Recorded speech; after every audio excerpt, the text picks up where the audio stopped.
Hi everybody, I know it's been a long time since I've done a video instead of, I've been posting a lot. If you see my posts, you know I've been going through a lot.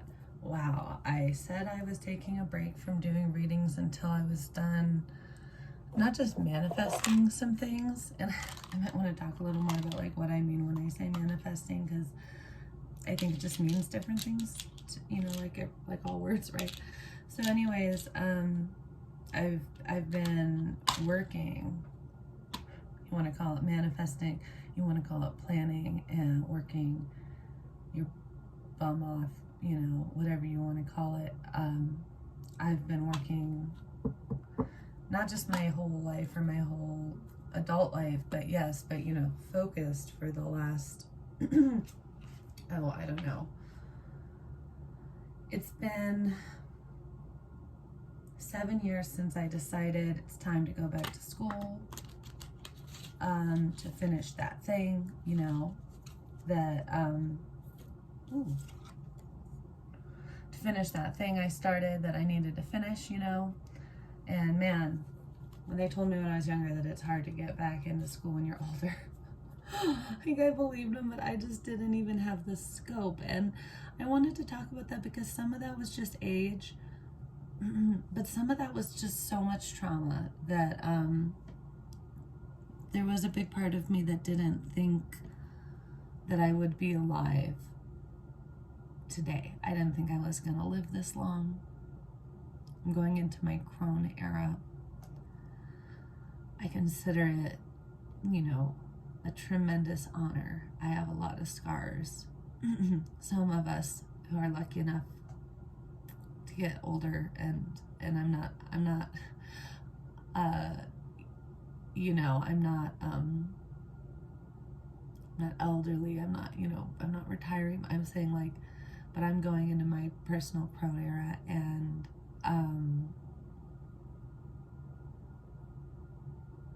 well, I kind of lost my train of thought. I was going to say, and I remembered it as soon as I said that, that some of us who are lucky enough to mature to our crone phase,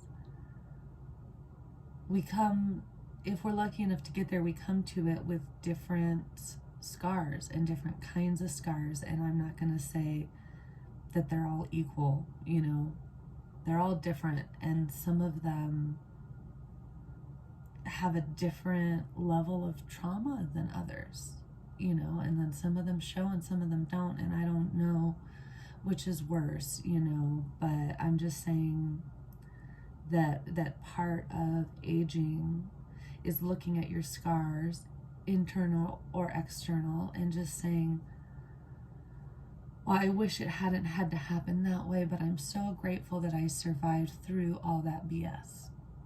I'm so grateful that I was strong enough and I was protected enough to survive these things that shouldn't have happened.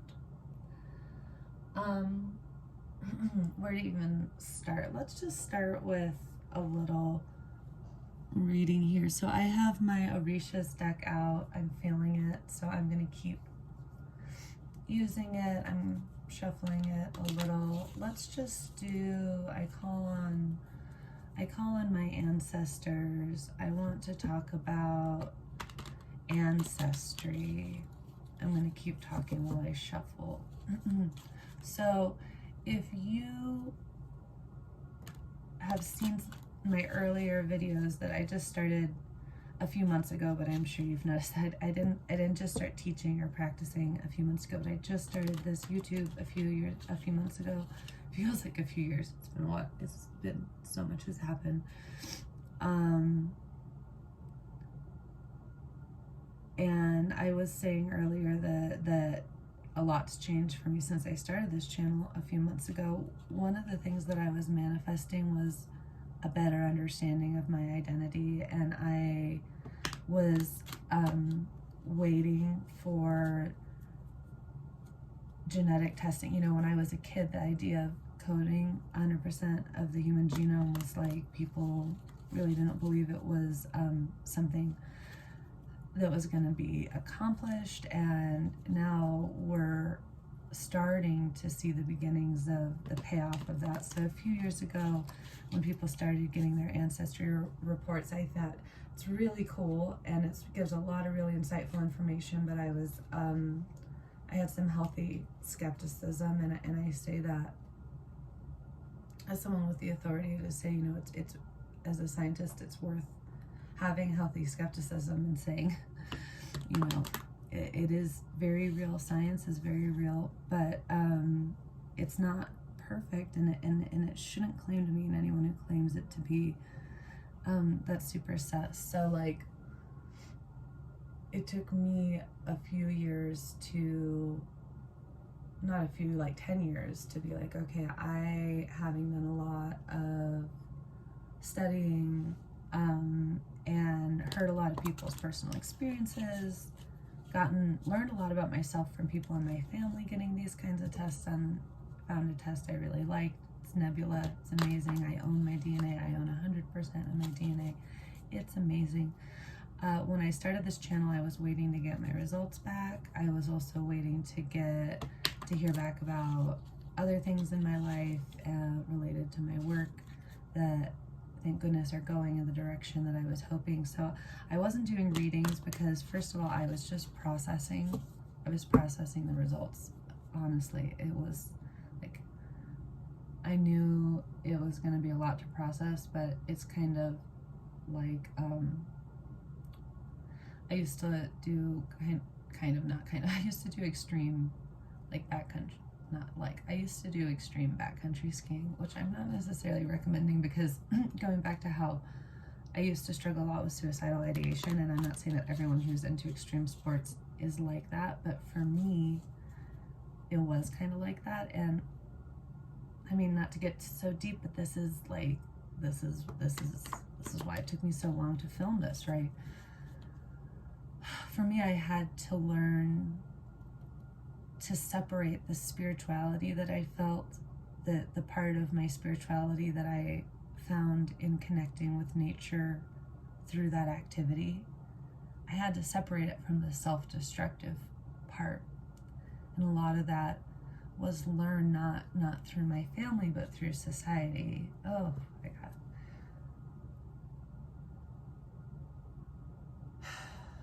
10 of Swords that I just kind of flipped to. That's the first card I flipped to since I started like chatting and shuffling with you. So yeah, that's what I'm talking about. I'm talking about surviving genocides, and I had mentioned in earlier videos that I'd said specifically that I am not Native American. I said this because I'm mindful of appropriation and that not being appropriate, you know, and I'm also very mindful of gatekeeping, and especially how toxic it can be in the context of surviving your identity, surviving in a colonial world where so many of our families' survival is dependent on not telling us who we are, and that's part of why it's good to be mindful of appropriation, because a lot of the people who, because of who's allowed to practice and who it belongs to, and I'm not saying that you should only practice things, you know, I think that's something you really need to ask yourself, but it's worth being mindful about, are you being respectful, and do you have a right? And so that's why I said that I'm not Native American, and I should have known that I was just deeply, deeply in denial for a lot of reasons. And then I also have to be gentle with myself, because a lot of people who have known me since I was in my teens, who have really helped me through some hard times, who might be watching this, because I still am in touch with them and gave them the info on this, you know, that they knew I was in denial. And it's very common to be in denial. And what I know is that my grandparents told me who I was. They also told me not to talk about it. And that was, and they also taught me that I don't have to talk about it, and that is powerful. And there's so many times that I think, oh, I'm grateful that person didn't know. I'm kind of grateful I didn't know, because because if I had told that person, they would have been more racist or more used it against me, and I didn't. No one needs more having their identity weaponized, which is also part of gatekeeping, that you need to understand that just because someone knows who they are doesn't mean that they're going to tell you who they are, you know. So because of all these things and many more things, I just got the 9 of coins.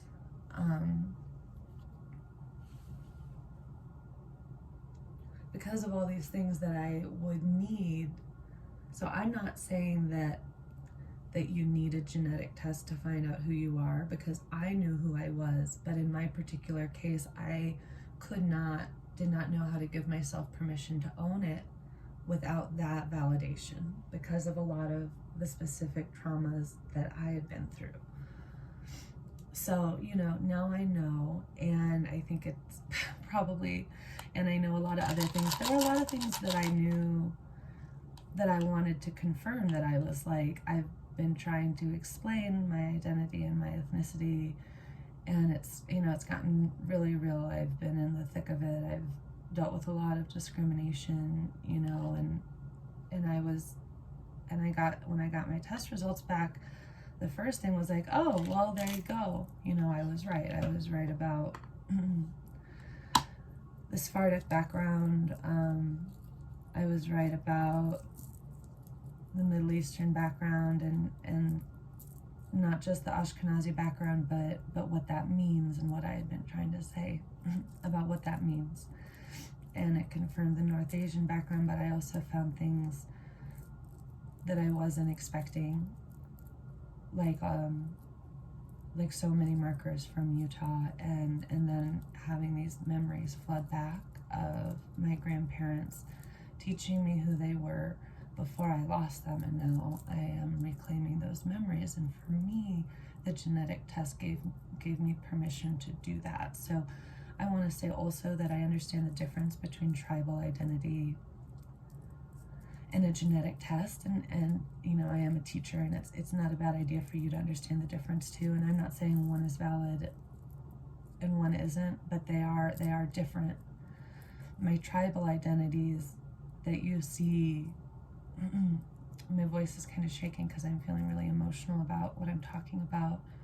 The tribal identities that you see that I decided to list, that I was inspired by people working in similar modalities that want to address identity and indigenous identity issues and appropriation issues. And one way to do that is just to state your identity, which is different from asking someone to tell you about their identity. I want to be clear, because I've been personally microaggression in ways that were actually really abusive, with people being like, why are you offending me asking what you are? If you ask me what I am, I'm not going to talk to you, okay? That's like, I don't know if other people don't think that's rude, but I think that's a dehumanizing way of asking what's your background, and what's your background is not necessarily something that I owe. And that's so important in this conversation specifically, because what am I talking about here? I'm talking about choosing to tell you who I am, okay? So my tribal identity that you see listed, those identities, they don't come from my genetic test. I didn't get a genetic test and see that I had markers from this region and then claim a tribal identity. That's not what happened. I had many tribal identities that were suppressed in my psyche, and that were especially suppressed in my ability to claim them verbally and express that, which is part of why my voice is shaking now. These are really deep throat chakra issues, and my prayer is that by practicing this radical authenticity and sharing this with you, this clearing of my throat chakra, that and this healing of my voice, that people who can relate to it, that I hope that it is helpful in relating to in some way for you, and however you relate to it, okay? Let me take a moment to just I was going to say, wow, that got deeper than I thought, but I knew it was going to be deep. And that's why I waited, right? So these are some astrology. I'm just going to drop all of them. So part of the story about my identity and my tribal identity are my flutes. I have a couple Native American flutes. One of them was given to me by my grandfather, who was of this lineage, and gave me a Navajo flute. There's a longer story I'm not going to tell right now, that I'm going to tell one day when I'm ready. But when he died, when I was graduating from undergrad, my grandma gave me the flute, and I played it for a couple years, and I found a flute teacher in California who I don't know if he'll see this or not, but I sent him the link to this, so I really appreciate him when I was living out there.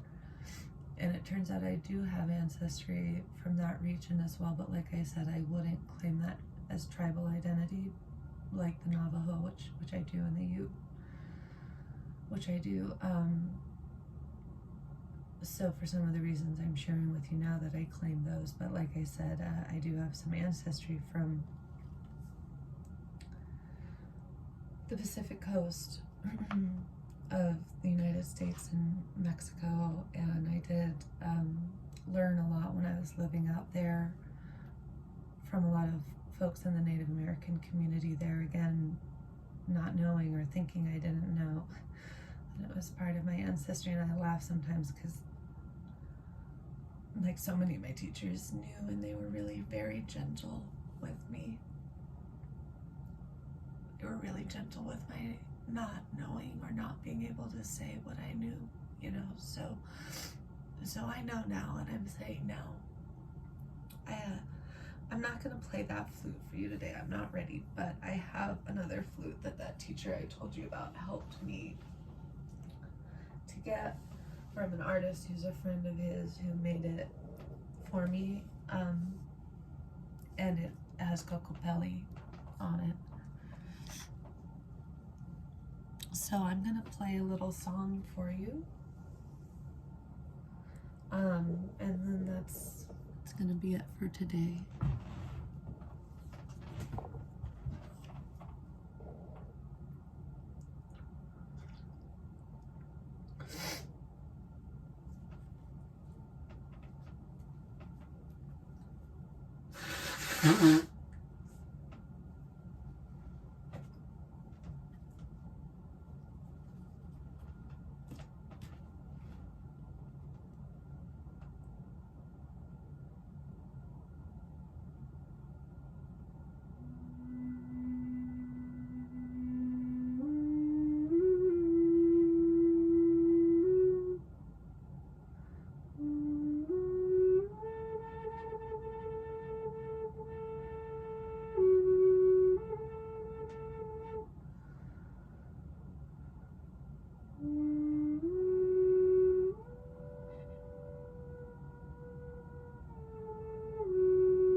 Thank you for joining me. I'll see you next time.